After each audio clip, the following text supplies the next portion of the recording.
Assalamualaikum students. All of you take out your readers.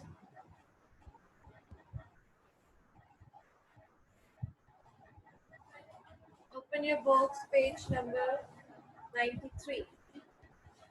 93. Okay. We read till there that Miss Honey, she went to Matilda's parents' house. She wanted to convince them that Matilda was a genius and she shouldn't be sitting with the bottom class students. She should be sitting with high class students, okay, with senior students. But none of the parents, neither Mr. Wormwood nor Mrs. Wormwood, was interested in what Miss Honey was saying. Mrs. Wormwood was simply not interested in the books, and she said that I wasn't the one who was teaching book reading to Matilda. Miss Honey asked Mrs. and Mr. Wormwood if they were the ones who taught Matilda how to read the books and do the mathematical calculations and things like that. But they said that book reading is not important in life. Important thing is that you should be able to earn money. You should have enough money, and you should give more importance on your looks rather than the books. Okay, so we are going to start from here. Miss Honey could hardly believe what she was hearing. Ji, Kinza, start reading.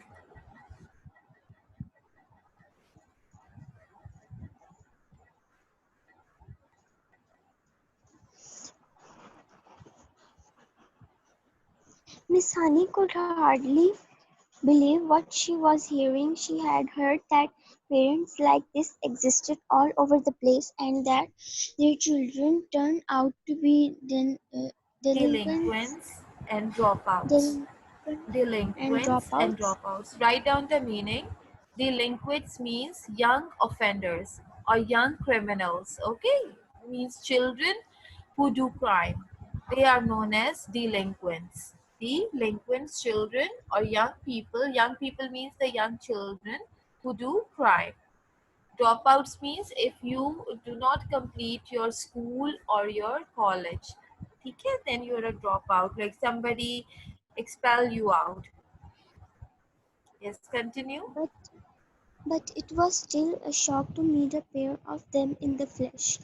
Matilda's trouble, she said, trying once again, is that she is so far ahead of everyone else around her that it might be worth thinking But about some extra kind of private tuition. I seriously believe that she could be brought up to university standard in 2 or 3 years with the proper coaching. okay, so Miss University. Honey, she couldn't believe what the parents were saying. What the parents were saying, because she had heard that parents like that existed all over the place, but their children, they never become successful people. Their children either become criminals or they do not complete their studies. But and she was in a shock to meet such parents. Then she tried to convince her parents by telling her that Matilda's problem is that she is far ahead. Obviously, she could read easily, she could multiply easily, she could do everything. She was a genius. Okay, so that is important of giving her some extra kind of private tuition, and she should be brought up to university standard in 2 or 3 years with the proper coaching. So Miss Honey said that if she would be given proper coaching, she could come to the university standard in 2 or 3 years. Yes, continue. University, Mr. Wormwood shouted, bouncing up in his chair. Who wants to go to university? For heaven's sake, all they learn there is bad habits. This is not true, Miss Honey said. If you had a heart attack this minute and had to call a doctor, that doctor would be a university graduate if you got quit Got for selling sued someone for a rotten second-hand car. You'll have to get a lawyer and he'd be a university graduate too. Do not despise clever eyes. people, Mr. Wormwood. but I can see we're not going to agree. I'm sorry burst in on you like this. Miss Honey rose from her chair and walked out the room. Mr. Wormwood followed her to the front door and said, "Good of you to come, Miss Hawkes, or is it Miss Harris?" "It's neither," Miss Honey said, "but let it go," and away she Away she went. went. Okay. Now what happened? Then Mr. Bombo shouted. He said, "Who wants to go to university?" He believes that the children or the people or the students who are going to the university, they are learning bad habits. So Miss Honey said that is not true. If, for instance, if you fall sick, then who is going to treat you? A doctor, and the doctor would be a university graduate. Similarly, if you are sued by somebody, like if somebody sends you to jail, then for selling some rotten car, then you are going to get a lawyer to for your case, okay, to fight for you, okay, and that lawyer would be a university graduate. But Miss Honey understood that the parents would not agree with her, so she left their house. So in that, but in this chapter we are going to do half of this chapter, okay, only half of this chapter we are going to do, then we are going to start the last chapter, Bruce Bogtrotter. Yes, now who will read it? Yes, Musa. The boys, please turn on your cameras. All the boys. Yes, Musa. thro- throwing the hammer. The nice thing about Matilda was that if you had met her casually and Casually. talked to her casually and talked to her, you would have thought she was a perfectly normal 5.5-year-old child. She displayed almost no outward sign of her brilliance, Signs. signs of her brilliance, and she never showed off. This is a very sensible and quiet little girl. Quiet little girl. You quiet You would little have girl. said to You you would would have have said to yours. You would have said yourself. to yourself. And unless for some reason you had started a discussion with her about Discussion. literature or mathematics, you would never have known the extent of her brain power. It was therefore easy for Matilda to make friends with other children. All those in her class liked her. They knew, of course, that she was clever because they had heard her being questioned by Miss Honey on the first day of term, and they knew also that she was allowed to sit quietly with a book during lessons and not pay attention to the teacher. But children of their age do not search deeply for reasons. They are far too wrapped up in their own small struggles to worry over much about what others are doing and why. Among Matilda's newfound friends was the girl called Lavender. Right from the first day of term, the two of them started wandering round together during the morning break and in the lunch hour. Lavender Hour. was expansi- Exception. exceptionally Small. small for her age. Exceptionally Skinny. small for her age. A skinny little nymph with Nymph. deep Nymph. brown eyes and with nymph Dark hair. with deep brown eyes and With what? dark hair. And with dark hair. With dark hair that was cut in a fringe Fringe. across her Across. forehead. Matilda liked her because she was Gutsy. gutsy and adventurous. Adventurous. Gutsy and adventurous. She liked Adventurous. she liked Matilda for exactly the same reasons. Okay, let me explain till here. The nice thing about Matilda was that if you had met her casually and talked to her, you would have thought she was a perfectly normal 5.5-year-old child. She displayed almost no outward signs of rebellion and she never showed off. Like she was not a proud child. if you are just talking to her, if you are just discussing something with her, you'll find her a normal 5.5-year-old child. She is not proud of her brilliance or of her intelligence. This is a very sensible and quiet little girl, you would have said to yourself. And unless for some reason you had started a discussion with her about literature or mathematics, you would never have known the extent of her brain power. And if you are starting discussion about any writer, literature, English literature, or you are asking about any calculations or doing mathematics, then you can realize that how much intelligent was the girl. Okay, you are unable to realize the extent of her brain power. Her IQ level was very, very high. It was therefore easy for Matilda to make friends with other children. Therefore, all the children of her class liked her because she was nice, she was sensible, and she was not a show off. They knew, of course, that she was clever because they had heard her being questioned by Miss Honey on the first day of term. Okay, all the children knew that Matilda was a clever and an intelligent girl because when Miss Honey was questioning her on the very first day of the term, they listened to her. And they knew also that she was allowed to sit quietly with a book during lessons and not pay attention to the teacher. But children of their age do not search deeply for reasons. Obviously, a 5 and a 6 or a 7-year-old, even 7-year-old children, they do not pay too much attention to what the teacher is saying, or they do not like they do not try to find the reasons. Okay, why is it so? Why is Matilda sitting at the end of the class with a different book and not paying attention to the teacher? They do not pay attention to this reason. They are far too wrapped up in their own small struggles to worry over much about what others are doing and why. So they do not worry about what others are doing. Among Matilda's newfound friends was the girl called Lavender. So Lavender was a friend of Matilda. She was also her class fellow.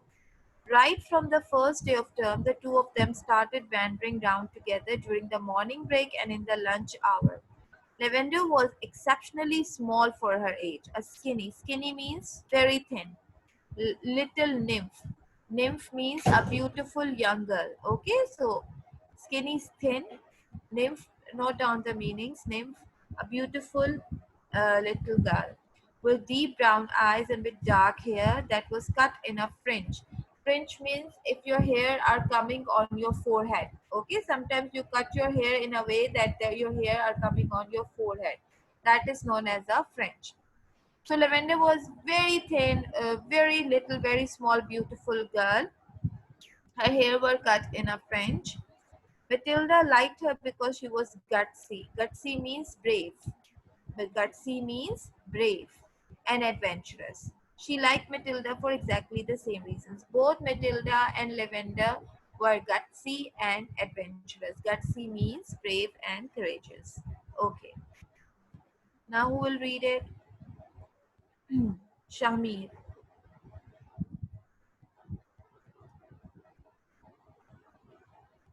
Yes, Shami, start reading from here.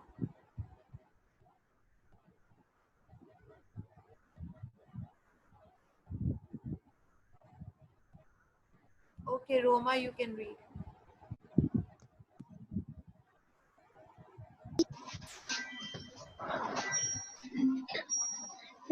Before the first week of term was up, awesome tales about the headmistress Miss Headmistress Trunchbull. Miss began Trunchbull began began to filter through to the newcomers to the morning break.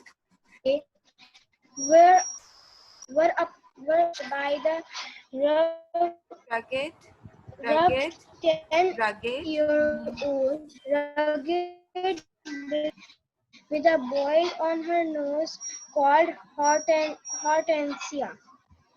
News come, I suppose, Hortensia said to them, looking down from the great height. She was eating from an extra large bag of potato chips and digging Crepes. the stuff up Out. out in handfuls.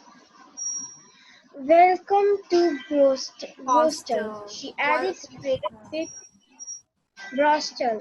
She added sprays bit of crisp out of her mouth like snowflakes. The two tiny ones comforted by this Confronted by this giant. giant kept a watchful silence. Have you met the Trunchbull yet? Hortensia asked. Okay, Vita. Before the first week of term was up, awesome tales about the headmistress, Miss Trunchbull, began to filter through to the newcomers. Okay, even the first week was not finished when they started hearing some surprising stories about Miss Trunchbull, the newcomers, all the newcomers.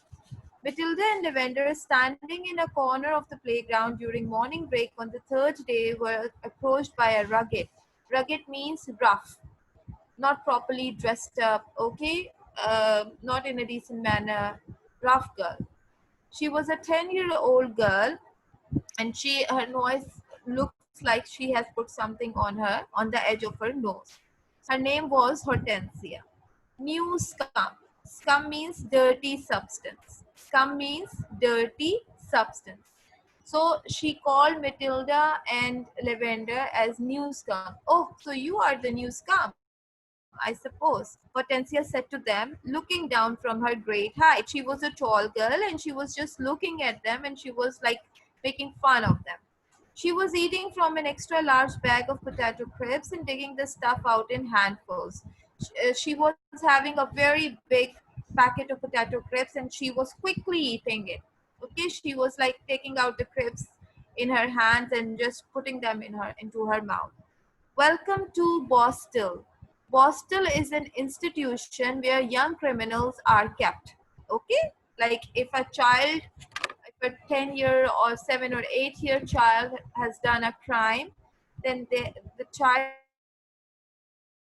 is taken to the Boston. So Boston is an institution where you keep the young offenders. Okay? So she was calling this school as the Boston.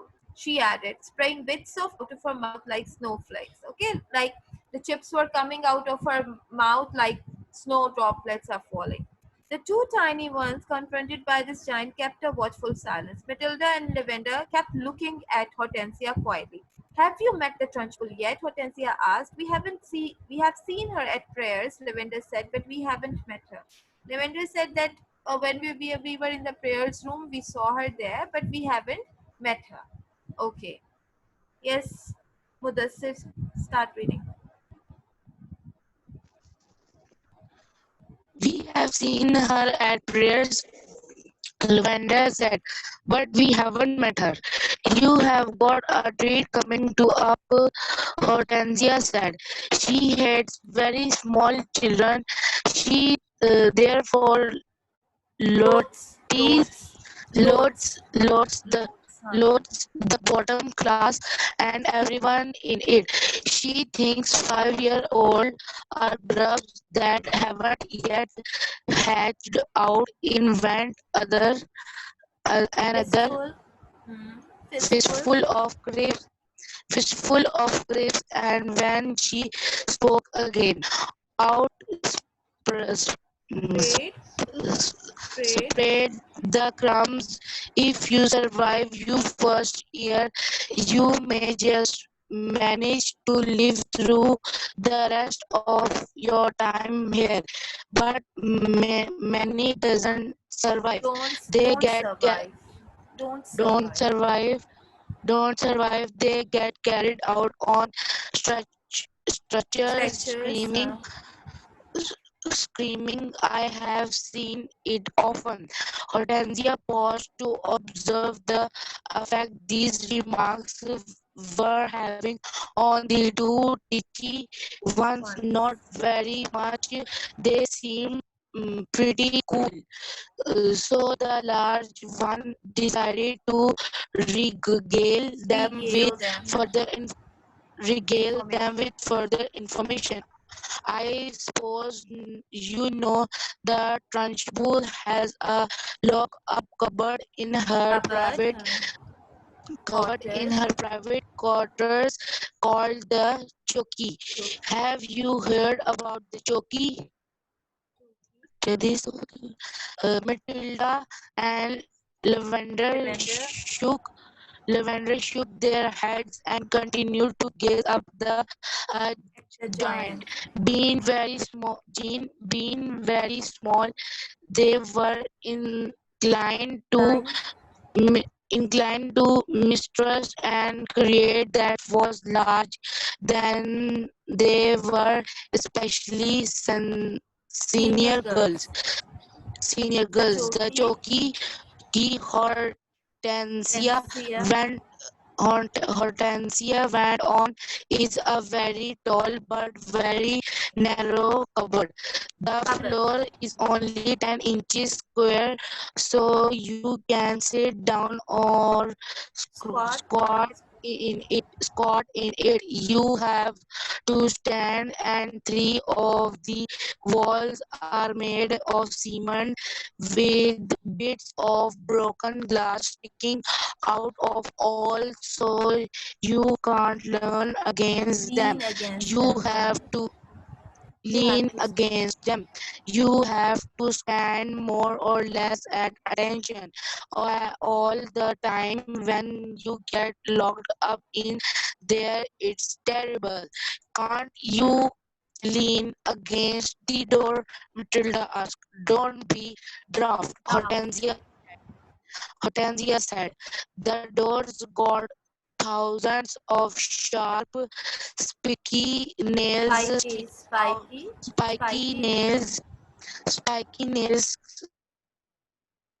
of it. They have sticking out sticking out of it.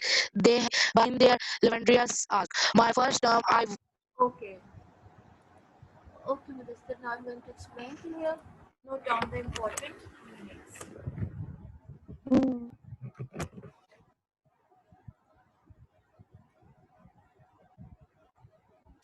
Okay, you have got a treat coming to you, Hortensia said. She hates very small children. So Hortensia started telling Matilda and Lavender about Miss Trunchbull.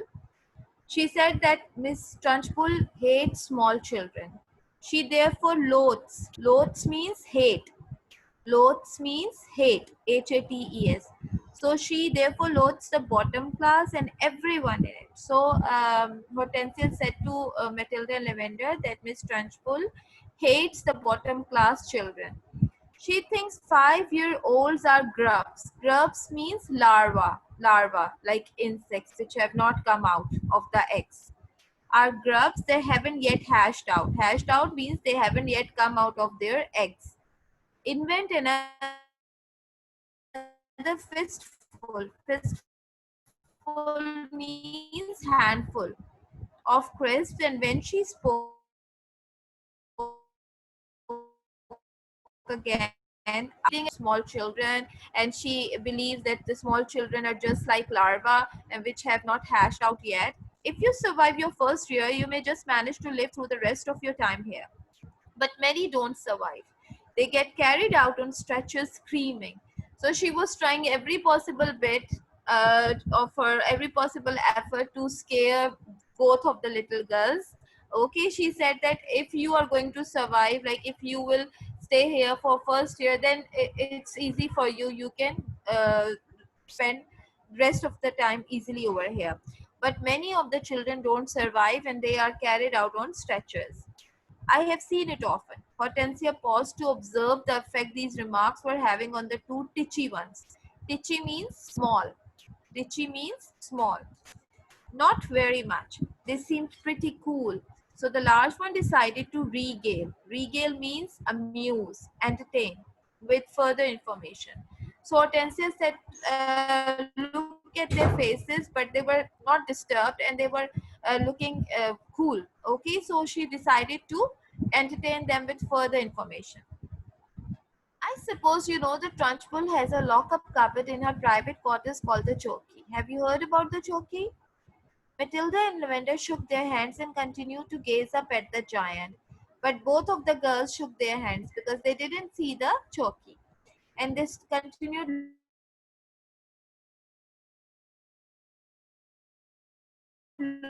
looking up at Hortensia, being very careful, especially senior girls, because they didn't want to have trust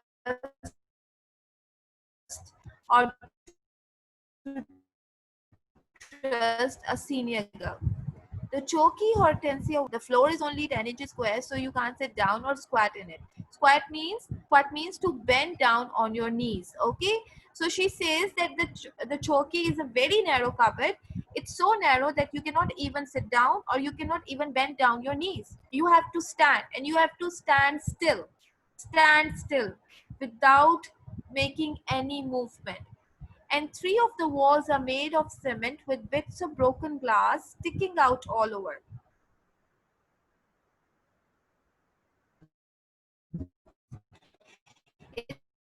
Its three walls are made of cement. Glass can be very dangerous. The glass can hurt you. So you can't lean against them. So you cannot even lean against the walls. You have to stand more or less at attention all the time when you get locked up in there. It's terrible. Can't you lean against the door? Matilda asked. Matilda said, if we cannot lean against the walls, can we lean against the door? Don't be daft. Yesterday I told you the meaning of daft. Daft means silly, foolish. The door's got thousands of sharp, spiky nails sticking out of it. Hortensia said, oh, don't be silly. You know, the door has thousands of pointed nails. They have been hammered through from the outside, probably by the Trunchbull herself. She said maybe Trunchbull had hammered the nails, these sharp pointed nails. Have you ever been in there? Lavender asked. Lavender asked Hortensia, have you ever been put in there? Yes.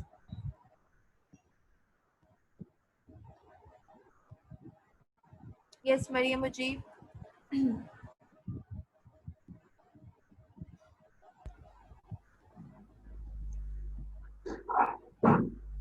My first time I was there, I was in there 6 times. Hortensia said, twice for a whole day and the other time for uh, 2 hours each. But 2 hours is quite bad enough. It's pitch dark and you have to stand up dead straight, and if you wobble at all you get spiked either by the glass on the walls or the nails on the door. Why were you put in? Matilda asked. What had you done? The first time, Hortensia said, I poured half a tin of golden syrup onto the seat of the chair the Trunchbull was going to sit on at first. It was wonderful. When she lowered herself into the chair, there was a loud squelching noise, Squelching noise similar similar to to that that made by a hippopotamus when gnawing its its foot foot into the mud on the of the bank Limpopo River. of the Limpopo River. Limpopo River. were too small and stupid to have read the just Read the read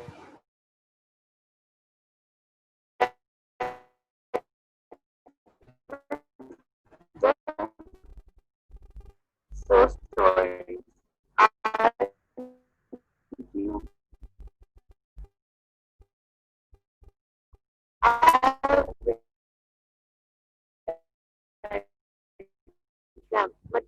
MIB. And I respect.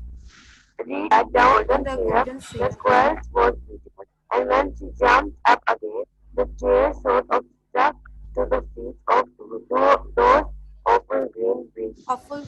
Awful green breeches she wears and came up with her for a few seconds until the thick syrup slowly came unstuck. Then she Claps her clasped hands. her hands to the seat of her waiting and both hands both covered in the mug. You should, you should have heard her below. But Oh, how did okay. Okay.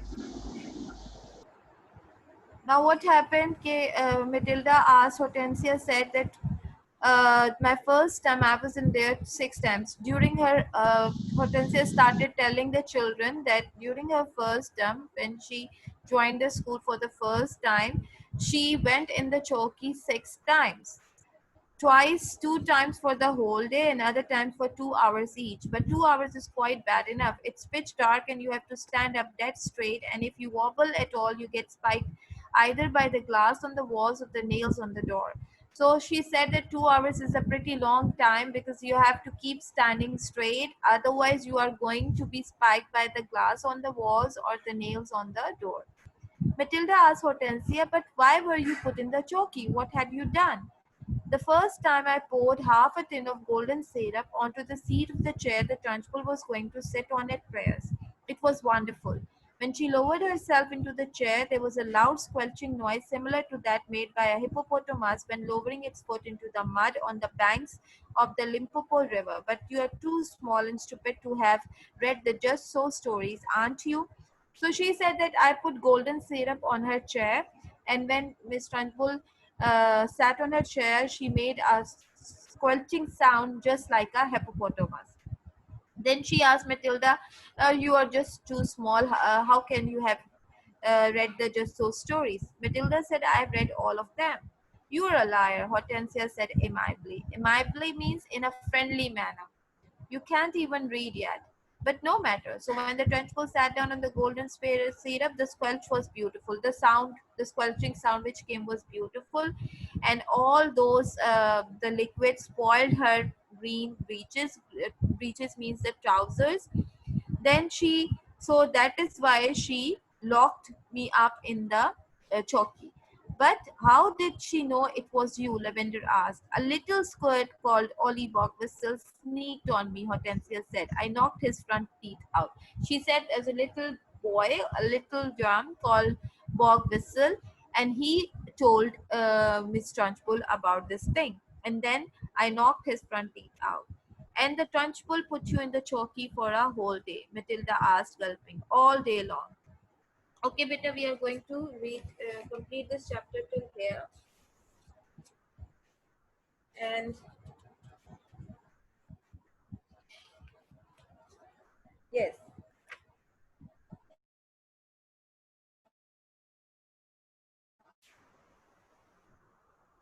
now you have to start from page number 104. Now open page number 104. Throwing the hammer. Yes, only a few, from only a few. Okay, we have to start from here. Please mark with a pencil how much we have read and from where we are going to begin, because it's very lengthy chapter, and this is our last chapter of our midterm.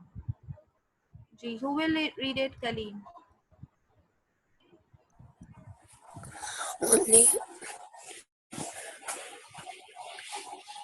only a few, only a few. Hortensia Hortensia said, said, "You have got to remember that the Trunchbull once threw the hammer for Britain in the Olympics, so she is very proud of her right arm." "What's throwing the hammer?" Lavender asked. "The hammer," Hortensia said, "is actually a ready grade Ruddy. cannonball on the end of a long bit of wire, and the thrower whisks it around and around his or Round and her round. round Round and and round her head faster and faster and then lets it go. You have to be terrific terrifically, terrifically terrifically strong strong. The Trunchbull will throw anything around just to keep her arm in, especially children. Good heavens, Lavender said. Wait a second. Wait a second.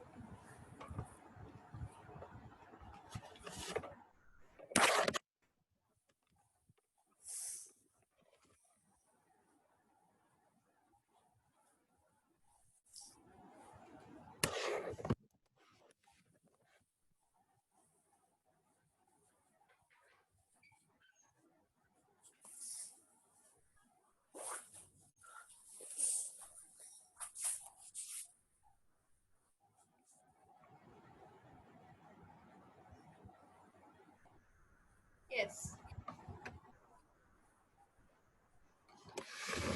Yes. It, I once heard her say, Hortensia went on, that a large boy is about same weight as an Olympic hammer and therefore he is very useful for practicing with. At the point something strange happened. The playground, which up to then had been filled with shrieks and shouting of children at Distracted. play, all, All. all at once become silent as a Silent. grave Watch watch out. out, watch out, Hortensia whispered. Matilda, Matilda and Lavender glanced round the saw and the gigantic Figure. figures, figure of Figure. Miss Trunchbull advancing through the crowd of boys and girls with Menacing. min- Menacing. menacing Strides. strides. The children drew back hastily to Hastily. Hastily. let her through, and her progress across the as- Asphalt. Asphalt asphalt was was like that of Moses going through the Red Sea when the when the water parted. Parted. parted. A Formidable formidable figure. A Figure. formidable figure she was, too, in her belted smoke and Breeches. green breeches below the knees. Her calf muscles stood out like grape inside her stockings. Amanda Tripp, she was shouting, you Amanda Strip. Tripp, come here. Hold your head, Hortensia whispered. What's going to Going. happen? Lavender whispered back. Okay. That Now let me idiot. explain. Wait. Now let me explain. Only a few Hortensia Only a few, Hortensia said. You have got to remember that the Trunchbull once threw the hammer for Britain in the Olympics, so she's very proud of her right hand. So Hortensia was telling about Miss Trunchbull that once she threw a hammer for Britain in the Olympics, and so she's very proud of her right arm. What's throwing the hammer? The hammer, Hortensia said, is actually a ruddy great cannonball. You know, cannonballs which are used in wars, and you place that ball on the end of a long bit of wire, and then the thrower whisks it, moves it round and round his or her head faster and faster, and then let it go. So it's basically a cannonball which is tied on the edge of a wire, and then the thrower, he or she whisks it round and round her head faster and faster, and then let it go. You have to be terrifically strong. She said, if you are very strong, then you can easily throw the hammer. The Trunchbull will throw anything around just to keep